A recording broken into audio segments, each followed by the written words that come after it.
What is going on? Chris with Off the Walls Outdoors, and I'm currently at a boat ramp right now getting ready to put in the old John boat.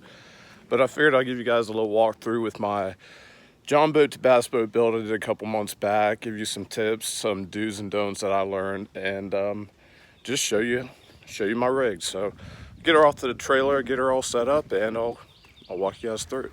All right, here she is. V-Haul 14-foot 2-inch John boat. I got it off of Craigslist. I think I paid 150, maybe 125. I can't really remember. But it's got the 3 benches there.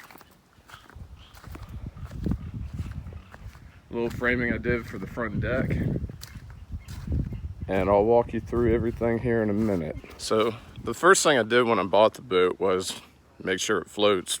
And I put it in the pond where I work, and she was taking on a little bit of water. So what I did after that is I jacked her up on a couple buckets and a cooler, filled it up with water, and then looked for where the water's dripping out. Marked it with a Sharpie, flipped it over, and then took a little JB Weld epoxy. I believe I used marine grade, but I don't think you really need to. You mix it up with the hardener, 2-1, then you apply it to the holes, and now she's watertight. So after I got it watertight, I made sure I put in a couple support beams here for the front deck. Last thing I want at 240 pounds is falling through some plywood. So I put a couple L brackets on there to mount 2x4s. And then I used some decking screws into the wood. I use standard 2x4s, not PET, because the pressure treat tends to react with aluminum. So that's the front deck. I'm gonna go ahead and put the casting platform on. So what the decking is just 3/4 inch plywood. I wrapped it with carpet, put really good carpet glue on there. But what I did before I wrapped it was, I don't know if you can see it or not, but I painted both sides. I put about 4 or 5 coats on it to help keep the water from soaking in. I went with standard grade, not PT. PT tends to react with aluminum, and it's just not a good deal. So that's all I have for the decking. Here we are. I got the front decking in. She's all carpeted, got a nice little hatch here. I made sure when I built it to flush mount the hinges. That way when you're walking up here casting, you aren't tripping over anything. Same thing with the pole handle. And go over here, show you how it opens, show you how I support it a little bit. It's real tight fit. Carpet looks good on it. So I put these little nail-on brackets, and I actually drilled them and put a screw on. That way, if you're standing on it, you can stand right there and not gonna have any problem. Main reason I did that was transportation. If I'm taking it in and out and throwing it in the back of my truck, I don't want it to be flopping around and breaking where the hinges connect. All right, here is the back deck. It literally just slides in and out. I cut a little notch there to help it fit all the way back, nice and tight. Perfect cuts on it.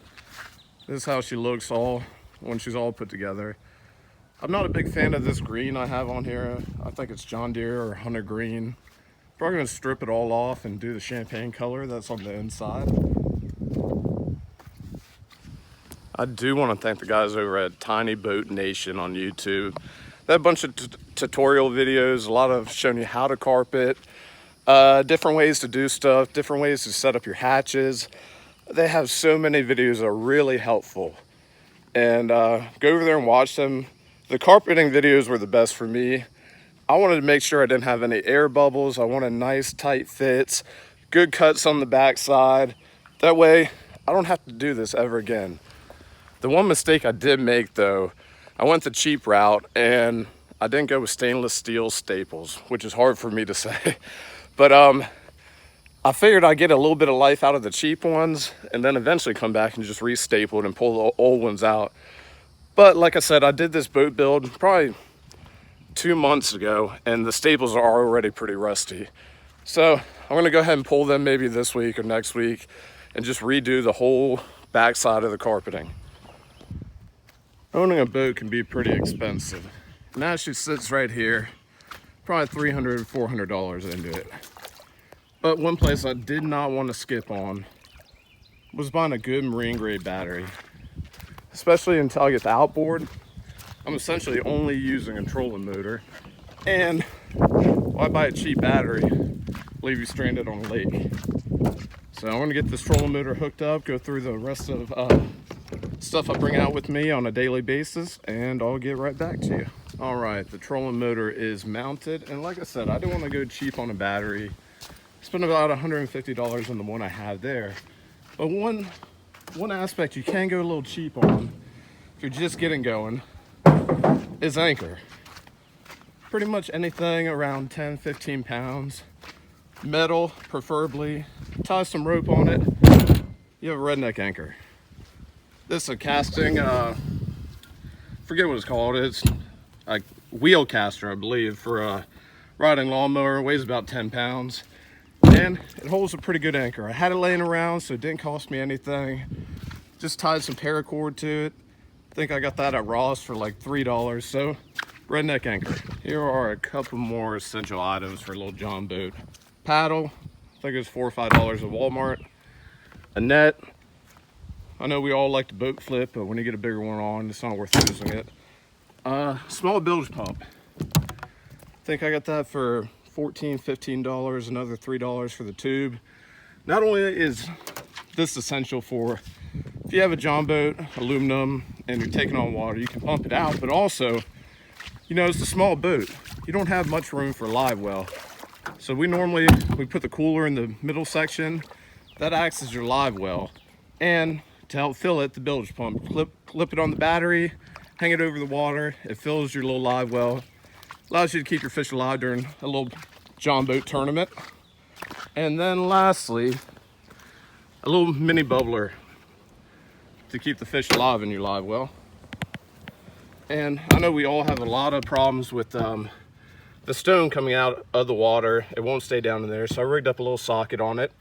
You just take off your stone, put your socket on, put your stone back, and then when you drop in your cooler or your bucket, it goes all the way to the bottom, keeps the fish alive. Last thing you want to do is have a nice fish, you go to weigh it in, and it's floating in your cooler. So eventually, when I get a new trolling motor, I'll have the wires run underneath the decking. That way the battery's not up top. Eyesore, something to trip over, something to snag your line on. But as for now, it works. Got the tackle bag, got everything put away. And it's about time to get on the water and do a little fishing. I never fished this lake before, but it looks pretty good. Easy access for a John boat to load. So I'm gonna get out there, give it a little dangle, and see if we can get a couple fish. Should probably pull my truck out of the way of the boat ramp before I launch the boat. But so as you can see, I still have a lot of work in progress to do on the boat. But for right now, she's fishable. I need to get a actual boat trailer. This work one's a little inconvenience loading and unloading, but you know, for right now, it works perfect. Need a few more things done. Like I said, I need a new trolling motor one, a little longer shaft. But the point is to get out on the water and do a little fishing. You don't have to have the prettiest boat. You don't have to have an 80 thrust trolling motor, you know, build dance seats on there. You just need it ready to get out there and get you some fish. So that's what I'm about to do now. I'll keep you updated how I do out there. These lakes are so different here in Crescent City and Pearson. The one we were fishing yesterday, it had lily pads around the whole shoreline. A lot of big cattails. I mean, you really had to forge through that stuff to get to the fish. Out here, I don't even know the name of this lake, but lily pads kind of about 10, 15 yards offshore. So it's a different fishing technique for every lake. This one's a little darker. The one we fished yesterday, crystal clear. The first time I fished it was probably the most frustrated I've ever been fishing. Just trying to get him to bite, but we figured him out yesterday. Caught about nine little small guys in about 2 hours. So I'm gonna give this one about an hour or two here and then call it a day. When it comes to bass fishing, I believe you need 3 things to catch fish: shade, structure, and beer. We don't have any beer out here with us today, but I believe we'll still get on a few of them. So I'm doing a little finesse fishing, which I'm not really good at. I don't do it often, but that seemed to be what they were after yesterday. We got a lot of lily pads and grass, so Just casting in there, letting it sink for a couple seconds, bouncing it up and letting it sink again. Seemed to be the ticket yesterday. We got a watermelon red Zoom trick worm. Got a little, I think 1/8 of an ounce weight on the top, pegged. So I'm gonna keep doing this for a little bit, and hopefully this wind will calm down and let me get out. I've had no luck with the finesse bait, so I moved to a spinner bait with the big old paddle tail on the end of it. A little 1 pounder, hammered it. I'm gonna get unhooked, get back. I was going up to fish off this point, and I started casting out in the middle of the channel. See if they're out a little deeper. The first time I did that, I got them. So throw them back and see if I can get a few more, hopefully a couple bigger than that. One thing I love about fishing is trying new things, and this is what I caught the fish on, a little spinner bait. And it has a big Berkley trailer on it, which is not ideal, the color match up with the skirt and the head, but that's what I caught the fish on. A buddy put it on a whim yesterday, and it's something I would never do, but you know what, it worked. So learning new stuff, trying out different stuff, finding out that the bite was a little bit deeper, that's what fishing is all about. All right, I'm back in now. I did get one fish. Not sure if I'm gonna show the video.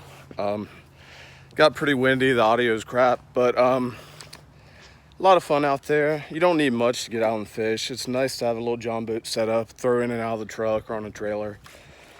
I do want to tell you guys, like, I went out on a new lake and it looks calm at the entrance, and then when I got out there, it started really blowing.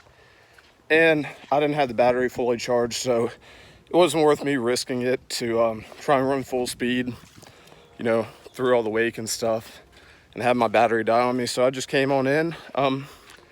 That's about it for this video. I hope you liked it. If you have any questions, drop them in the comments section. Like and subscribe if you want to. And the content is going to get a little better. Got the cameras in, just got to get them formatted. And then I'm going to videotape the tournament this Sunday. And if you have any questions, like I said, drop them in the comments section. I appreciate it. Thank you, guys.